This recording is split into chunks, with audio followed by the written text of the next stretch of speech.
วงก้อนหนาอะไรกับนี่กลับหัวกลับหางจนในสุดวันที่แล้วเขาบนล่างเขาเก็บ8 9 8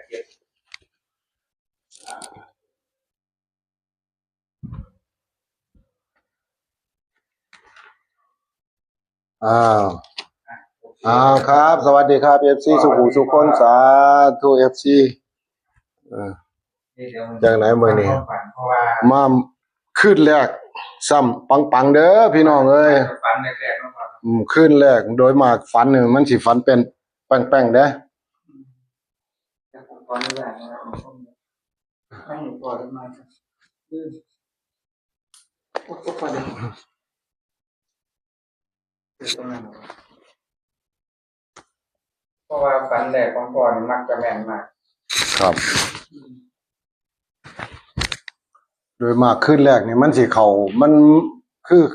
อเขาสิมาย้ำแบบว่างวดต่องวดนี่มันต้องย้ำเลยเด้ถ้าบ่ได้งวดต่องวดนี่อีกโดนพุ่นเด้จังงวดว่างหันอันที่จริงน่ะที่ผมก็โทรบอก FC อยู่ดอกว่าให้ตีเอาความฝันนี่แต่ว่าเขาหังมันก็คือว่าล่ะเนาะว่าความฝันของผมหมวดสุดท้ายผมฝันเห็นคนมาเห็นพวกผู้หญิงมาสิเฮ็ดอีหยังผมจักอย่างนี่ล่ะบัดนี้พันนายหลวงเฮานี่น่ะรอดสิเฮานี่มานั่งกันเลยซั่นเด้มาไล่เขาหนีหั่นเด้บัดนี้ก็ผมก็เว้าถามว่าอีหยังเนาะผมก็บ่ฮู้จักตีเลขเนาะก็เลยถามว่า FC เพิ่นก็บอกถามเพิ่นว่าอายุเพิ่นเท่าไหร่วะ73 ปีเด้ว่าซั่นว่าอายุเพิ่นเนาะแม่นบ่ล่ะบัดนี้เฮาก็เลยลืมไปเลยบัดสิออกมาออก37โตกลับข้างล่างเฉยตุยเห็นบ่นั่นล่ะมันบังมันเผลอแต่ว่าบังเนี่ยถ้ามีเปลี่ยนแปลงคือจังหมวดว่างหันก็สิมาย้ำให้ฟังครั้งสุดท้ายอีกเที่ยนึงเนาะแม่นบ่บัดนี้มาหมวดนี่มันก็แปลกอยู่เด้อที่ว่ามันแปลกนี่มันแปลกแบบไหนไปจับปลาขอนในหมวดนี่มันนี่ไปจับปลาขอนนี่พวกปลากระดี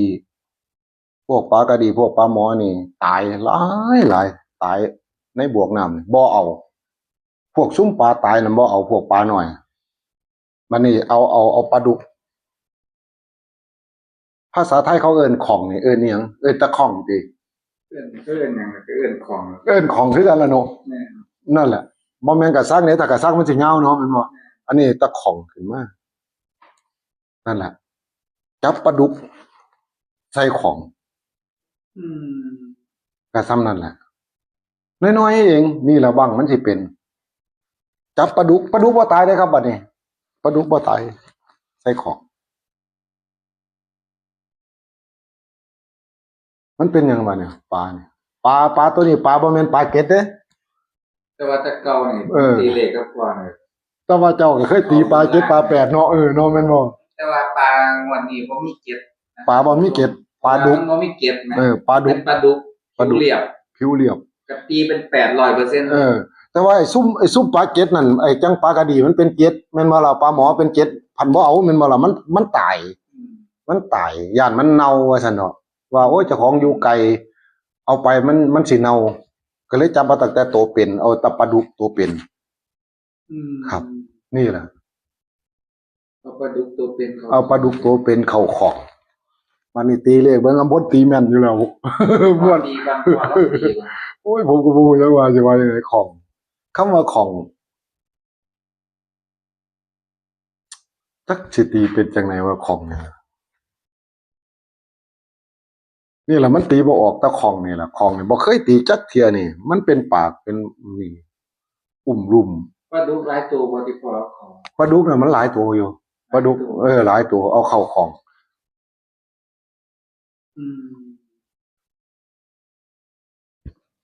ของนี่เฮาสิตีเป็นหยังซั่นได้ว่าเนี่ยของนี่น้ำหนังน้ำศูนย์บ่ของมันก็ปากกลมๆม้วนๆเนาะก็คือปากโอ่งเนาะแม่นบ่ล่ะหรือสิเป็น1หรือสิเป็น0จังซั่นก็จังซี่แล้วก็ปลาเข้าของเนาะของอันนึงเนาะ108น่ะ อืม เลี้ยงไปหาปลาเลยของอันหนึ่ง หนึ่ง ปากของกลม เป็นศูนย์ ๆปลามาเขาที่หลังเป็นแปด เป็นแปด ปลาแปดหนึ่ง 108 หนึ่ ดิ งศูนย์แปด เออ ถ้าเขาตัดเขาก็ตัด80กับ1181เนาะแม่นบ่ เอาแบบตรง เอาแบบตรงๆง่ายๆเลยเนาะ 108 แม่นอยู่ นี่คือมันฝันน้อยเดียวโพดมันถ้าสิเป็นอีหยังนี่มันสิเป็นน้อยเดียวจังซี่ล่ะ มันก็ชอบแปลกเด้มันเป็นน้อยๆแต่ว่าเรื่องความฝันนี่ผมว่ากำลังมีหมวดว่าหั่นล่ะเนาะที่ผ่านเนาะ ต้องนั่งกับเขาตลอดเลย นอกนั้นเข้าตลอด ว่าตั้งแต่เฮาตีถึกผิดหรือตีถึกเท่านั้นล่ะตีลงหัวลงหางเนาะกลับ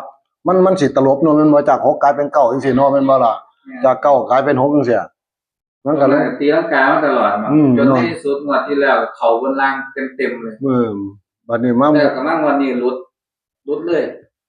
แต่ก็บ่ได้รุดแต่อาจารย์ออดเนี่ยก็รุดหลายทีเรื่องเลย แม่นบ่ รุดบัด โอ้ เดือนเลย ยอ่ะหมดนี่ผมก็พอตะเลกออกของพวงกับ FC จนว่าโอ้ยตายแล้วเนาะว่าหมดนี้ว่า ไม่มีใครอยากผิดหวัง มันก็บ่มีอยากผิดหวังแต่ละคน ทุกคนมันเฮ็ดจังได๋ได้ แต่ว่าถ้ามันในเมืองมันเป็นจังซี่ก็จักสิว่าจังไดเนาะ ต้องสู้ต่อ ฝันแรกของอาจารย์ออดนี่ที่ผมทายมาเรื่อยๆหมดบางหันว่าของวันนี้ผมว่าเต็มบนล่างแก ระวังให้ดี 08นะครับท่านผู้ชม 108ให้ระวังให้ดี ถ้าบ่ลางกับบนล่ะถ้าตัด2ตัวออกมาเนี่ยถ้าบ่บนกับลางล่ะเนาะแม่นบ่ คิดว่า ก็ฝันแรกของหมวดนี่ตลอดเลยที่พ่อฝันมาตรงตัวเลยมัน108ของเนี่ยนะไอ้น้ำของเนี่ยนะถ้า FC ผู้ไหนตีของเป็นก็ถ้าตีหนี้จากนี่ก็ให้คอมเมนต์บอกเนี่ยเนาะคำว่าของเนี่ยเนาะ ครับ คำว่าของนี่ตีเป็นอีหยังนี่แหละ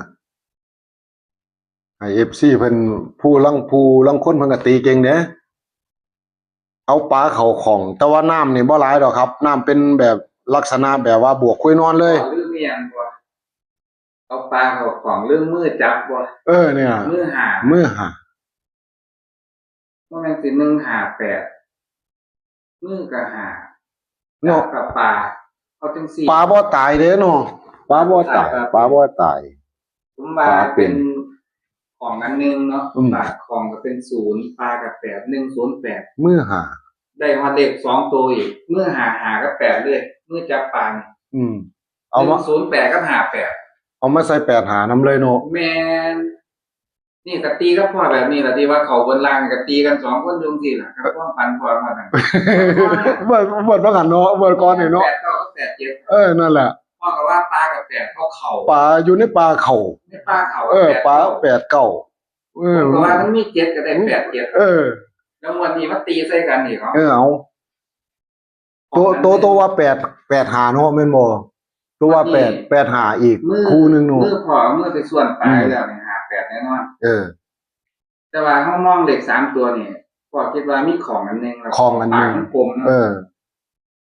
ปลาบ่มีเกล็ดมันเป็นปลาดูหมดเนาะ มันไปเป็นปลาดุกแต่ว่าปลาเก็ดนั่นบ่เอา แบบเลย คือว่าโตมันมีเก็ดนี่เป็นแบบพวกปลาหมอปลากระดีพวกปลานี่ คือตายมันแล้ว มันตายมันนี่เฮาบ่เอาเชื่อทิ่มเบิด คือปลาดุกต้องบอกท่านผู้ชมก่อน บัดนี้ บ่มีเกล็ดเด้ เราก็มาจับเอาปลาดุก แต่ว่าบ่มีปลาคออยู่ในบริเวณนั้นบ่มีปลาคอเลย ในบริเวณบวกหนองน้ำน่ะบ่มีปลาคอ ก็ซ้ำนั่นเองแหละนี่แหละก็ว่าผิดสังเกตว่าก็สิว่าบ่มีเกล็ดนี่ หรือว่าเขาสิตีเป็นเกล็ดกับเรื่องของ FC เนาะแต่ว่าเฮาตีปลาตัวนี้มันบ่มีเกล็ดปลาแปดไปเลยมันบ่มีเกล็ด ขาดโตเลย แปดนี่แหละผมก็ตีว่าเป็น8น่ะวันนี้มัน8เนี่ยมันสิ8หยังถ้ามันเป็น8 5ก็คือมือ จับปลาวันนี้ถ้าสิตีไปใส่ของใส่ปลาของก็อันหนึงแม่นบ่ล่ะ เนี่ย ปากกลมๆปลาก็ยัดลง มันก็สิเป็น1ตั้งไว้0อยู่เทิงปลายัดลงเป็น8เนาะได้3ตัวเนาะตัวนี้เนาะ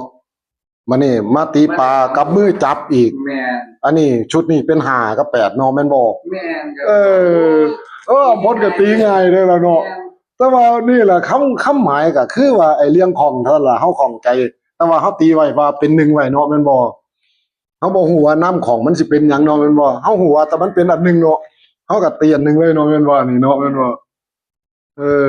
นี่ตีแบบนี้ก็ ตีง่ายๆ ตีง่ายๆแบบนี้เข้าท่าเด้ ง่ายๆบ่ซับซ้อนเนาะ บ่ถ้าตีไปหลายก็ไปหลายเนาะแม่นบ่ล่ะ อืม นี่ล่ะ FC ก็ให้พิจารณาเอาเรียงตัวนี้เอาว่าของเนี่ย เพราะว่าพอก็บ่เก่งทางตีเลข จักสิว่าจังได๋ นี่จะบอกกับตีเขาคือกัน ตีลางเทื่อก็ตีเข้าคือกันล่ะแป๊ะเปี้ยคือกันล่ะคือว่าโดยมากผมฝันนี่มันสิบ่เลิกเด้ความหมายสิบ่อยู่เลิกเลย แต่ว่าเฮาหังตีเฮาหังตีเลิกไปเองเนาะแม่นบ่ล่ะเฮาตีไปเลิกเองบัดนี้มันก็เลยกลายเป็นว่าเฮาก็เป็นจังไดก็เลยกลายเป็นแบบว่าเฮาก็ตีขวมตีกายไปเลยมิฉะนั้นเฮาก็ต้องตีเอาให้มันได้พอดีว่ามันอยู่ตื่นๆเนี่ยแค่ตื่นๆนี่เอาให้ได้ อืมง่าย ง่ายๆนี่เรื่องเลขเรื่องเบอร์นี่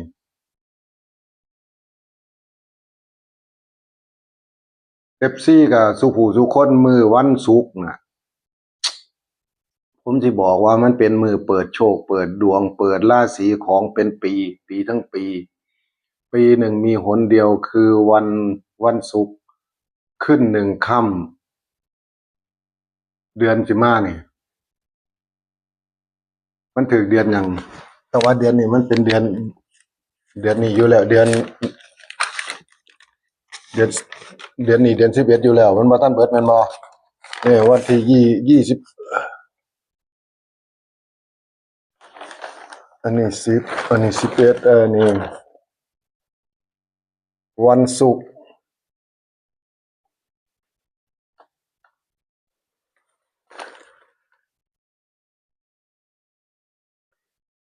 อันนี้เดือน12ตัวนี่แหมผมสิบอกว่านี่วันศุกร์ที่21นี่ขึ้น1ค่ำเดือน1ครับเป็นมื้อสันวันดีให้ FC จุดธูปขอพรราศีเจ้าของเด้อขอโชคขอลาภเจ้าของถ้าผู้ใดสิอันนี้จุดธูปกลางแจ้งก็มีอยู่16ดอกกับ32คือ32นี่คือตัวของเราเอง32ประการหรือว่า16ดอกขอขมาฟ้าดินก็เฮาก็ขอพรนำเพิ่นอันนี้ฝาก FC สุผู้ทุกคนว่าให้ทำการขอโชคเอา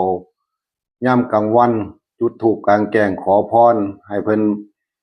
สิ่งศักดิ์สิทธิ์เพิ่นลงมา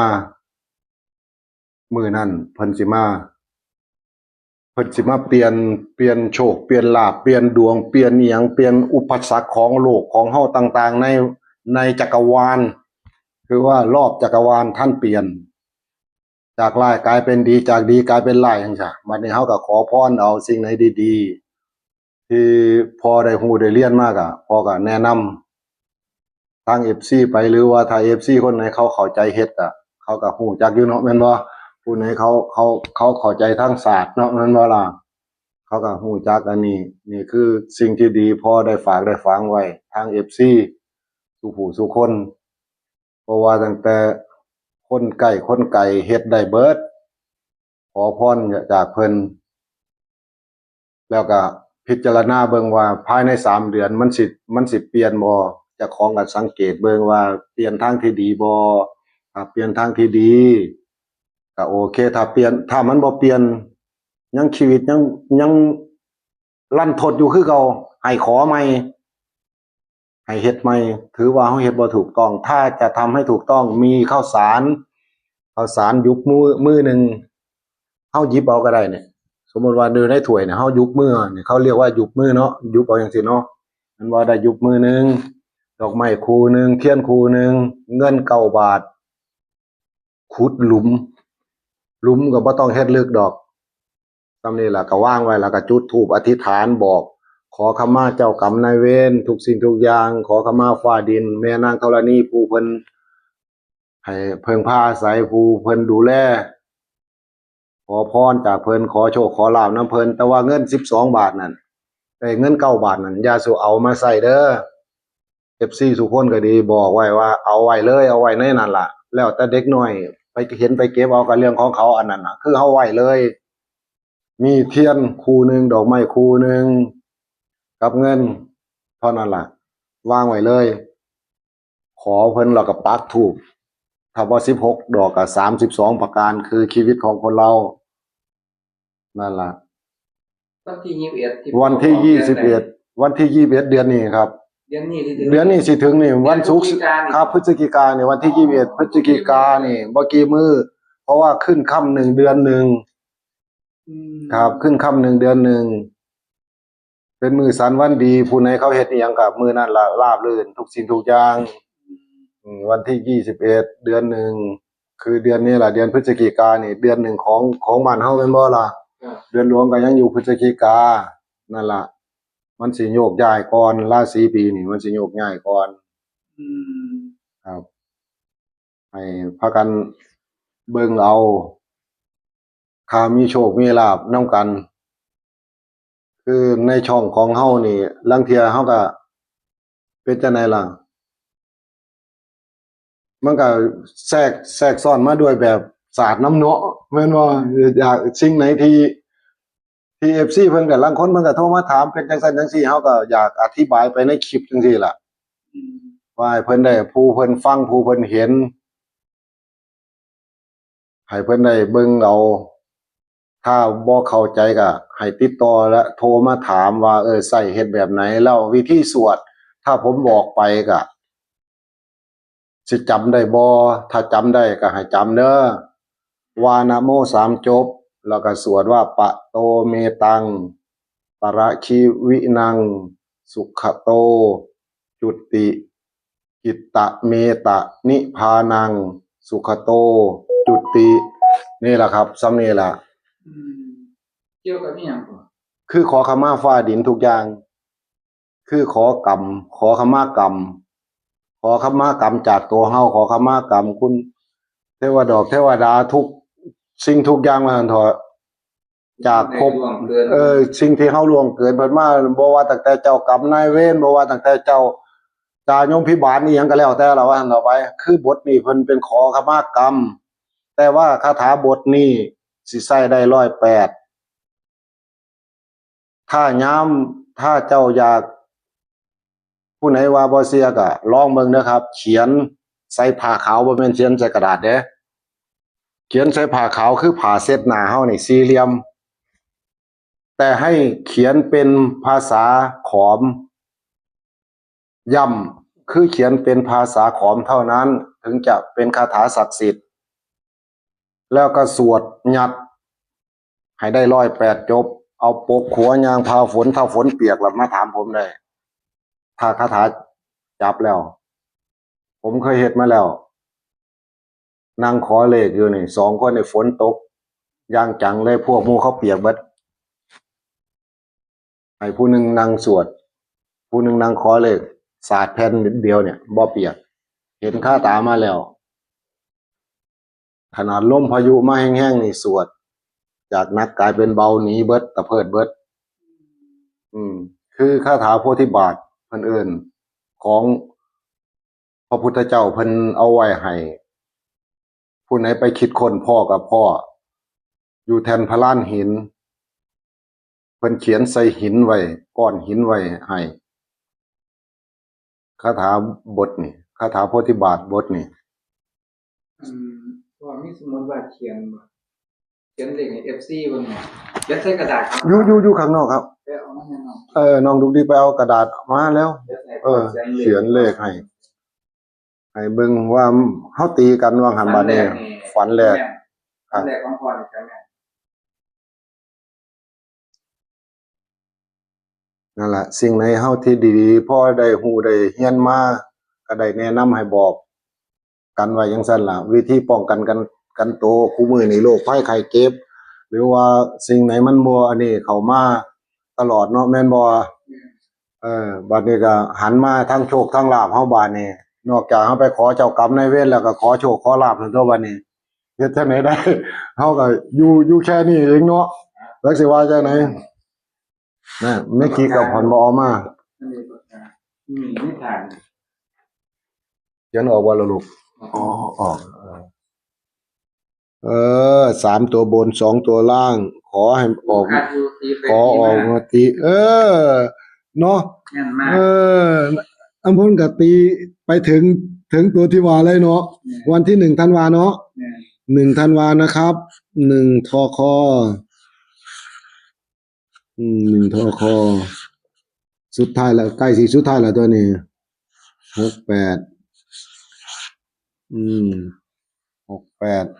1หยังก่อน108ตี 108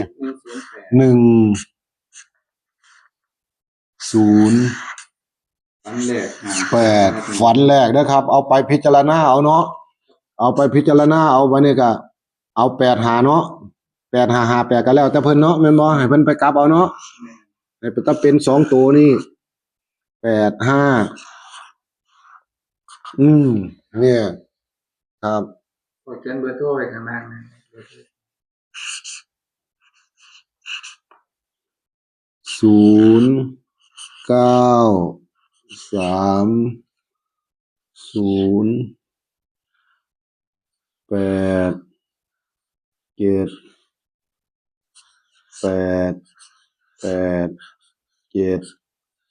โอ้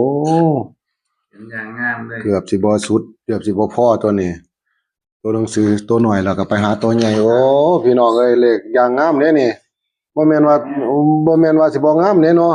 งามครับ เนี่ยออกมาจังซี่นี่คือเลขความฝันเป็นครั้งแรกในคืน